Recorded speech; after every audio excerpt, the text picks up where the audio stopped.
Alright guys, so my neighbors have cows. They don't know what they're doing. That's a yearling nursing on its mom. And that's her calf. Hey, it's Wednesday morning.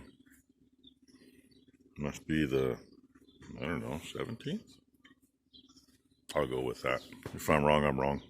I wouldn't be the first person on YouTube to say the wrong date. Caught the little girl here eating. And see if I can do this without breaking my ass. Because I gotta step out and I'm not moving really good this morning yet. And the little boy's eating over here. And of course, 8:35, she's still holding on to what she's got. Number one says, oh, I think she's getting closer. Well, yeah, every day she gets closer. It's just a matter of when she's going to do it. Would be nice if she would do it. Hey, frankly, if she did it today, these two would get to stay in for a couple more days just to keep her company. But these two need to get out of here, which is going to leave her in here all by herself, which, yeah, she's an old enough cow. I don't think she cares. And then I was just thinking when I come in, number one watches this, I guarantee she'll be having a little allergy attack. Yeah, won't be too many more mornings that I'll have to say good morning to these two. Because Sunday they'll get hauled out of here. And depending on Richard's schedule, you'll either have these two hanging sometime Sunday or it'll be Monday. Excuse me. And these two, they'll be a little lonely. You know, I don't necessarily like raising calves this way because, he's going to end up in somebody's freezer at some point, but she's going to replace her mother. Makes it a pain in the ass when they're not hey, I can say social distancing. I just can't say socially integrated. And look, it isn't too bright outside. You can see some cows out there. That red tub that's that mineral tub. That's actually lasted them quite a while. The other group, they've been empty for a week or better. And I just put protein tubs out in the other group Sunday, I think. And I didn't get one put out there, but there's a head in that one, so there must still be some in it. I got one left to put out there. That's what I was using for a workbench yesterday. Excuse me again. By the way, 45 degrees this morning. And it rained half the night again.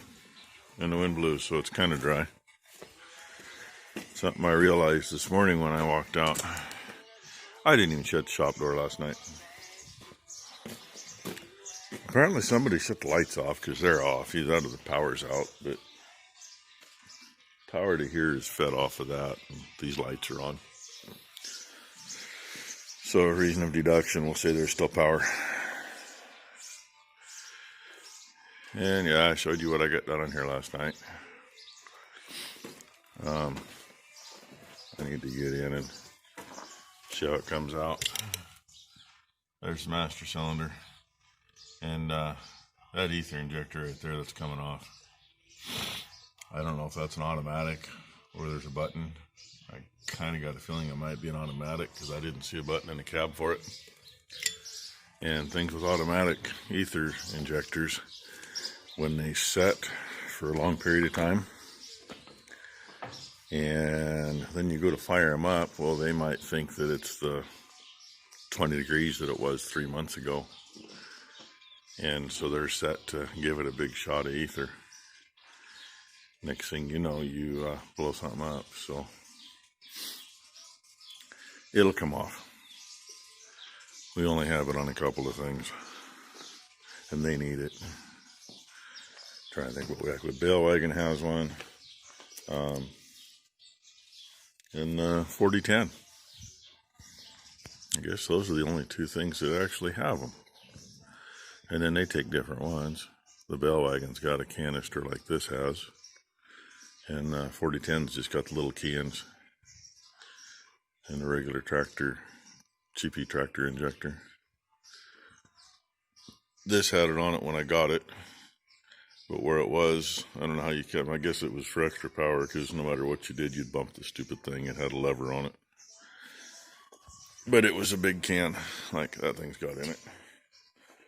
And yeah, it used to be a little ether hungry, but it's gotten better over the years. It started when it's colder out. It's got a block heater on it. We put that on it when I got it, so when it needs it, it gets plugged in. I guess that's about it for now. I'll get you some more. You know I will. Oh yeah, a lot of you people are sorry you missed the live. Well, that was a spur of the moment, and really we need to give some fair warning. I mean, I know a lot of you want to join in. We've had some pretty good lives. Kind of like I know I really wish that Becky finished figuring that monetization of stuff out, and she worked on it, got burned out, couldn't figure out where she was going. So maybe she'll call Robbie. He said he knew exactly what to do. He'd probably set it up so he gets the money in his pocket. I don't know. Maybe he'd give me a little. Anyway. Okay, well, that's enough for now. That's half a video already. Hopefully get something good for you later. At least the camera shows it a lot lighter than it is, because that's dark looking at it. Number one did a short day, helped me with some other stuff. My wife come down after lunch and helped me on this. We got the main broken piece of the dash out. Obviously, I need to get that piece too, right there. But you got to take the gauges out of that to do anything. And I don't know if you'll be able to see anything here or not. We'll try from above. There's a little oil on everything because that frickin' oil line leaks. I don't know if it's a line inside a hose or the hose comes up and it's just shoved on a piece of tubing. The other end appears to be hose. And she uncovered a couple mouse nests. You can see why that one's there. There's no grommets around the hoses there. The other one over here. Still got to tackle getting the headliner down. I figure obviously got to pull the speakers out. Figure the radio out. Sorry, I'm going to spin you around quick. We got that panel out. I got this part way out. It's got them little tree buttons. There's one in there. I haven't, maybe it won't break out of the cardboard, and it hasn't come out yet. The side posts are supposed to have the buttons, but this one looks like they smeared. It looks like some of that butyl stuff like you seal windows with. Oh, I don't know.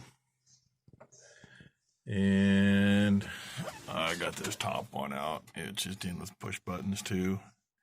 Rests on the ledge. They got key stock welded on up here and rests on top of that. So we got to clean that up. Throw some paint on it. I don't know if that wiper motor works yet or not. I didn't turn the key on to see if that made the difference. And it looks like the headliner has these big-headed Phillips screws. And this corner piece is still on. That's that and the piece behind the seat are the only two left. And then it's all out. And I don't know what. There's bolts right there, and they're loose. I don't know what they were supposed to be holding in. They're kind of close to some of the electrical stuff for me. And I'm assuming at one point somebody put a truck seat in. And I don't know how the park brake cable is supposed to be mounted, but it's bolted to the side of the seat frame down here. So I got to figure that out too. I mean, whoever did it did a decent job. It looks good and all. but I don't know that that's the way it's supposed to be. And got to unbolt it before we can get the seat out. And got to get the seat out to get the floor mat out, because the seat's bolted through the floor mat, which is actually a good thing. That means you don't have issues with the floor mat scooting around like we have in the other tractors. And there's some holes that need to get plugged. Obviously, we get some cables in here. We'll get those holes filled back in, one way or the other. And they use little corner pieces. I haven't pulled that one yet. I pulled this one. Then, of course, what the hell do? I get both screws down. I go to set the screwdriver down, and I dropped a screw. It went down there, and I don't know if it went through a hole or not. But I may as well see what kind of prices we got here. Yeah, more dirt. So, yeah, here's what I've got out since the wife went to the house. She figured she better see what she could find for dinner tonight. And hey, she was working on that YouTube stuff for me. See if I can make it so you poor bastards gotta watch commercials. Yeah, wish she was doing that quite a while ago. And this is the here, let me get it where you can see it. You missed most of it. That is the cab recirculation filter. Believe it or not. So, oh, and just the regular filter up there, the cab filter. Hey, our Napa store we deal with, they happen to have 2 of those in stock. So, as George told me, he says, well, obviously we have somebody that uses them, because we have them. Well, yeah.